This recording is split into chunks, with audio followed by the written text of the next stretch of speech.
Gutom na ang mga bituka. Yan. Gutom na ang mga bituka. Gutom na ang mga bituka ng mga dragon.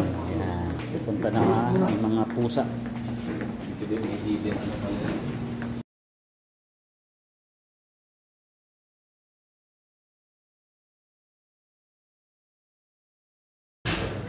Kuha kami ng relief, itong ulam, relief good, isda na naman. Yun ang saluyot. Pwede na. Saluyot, di ba?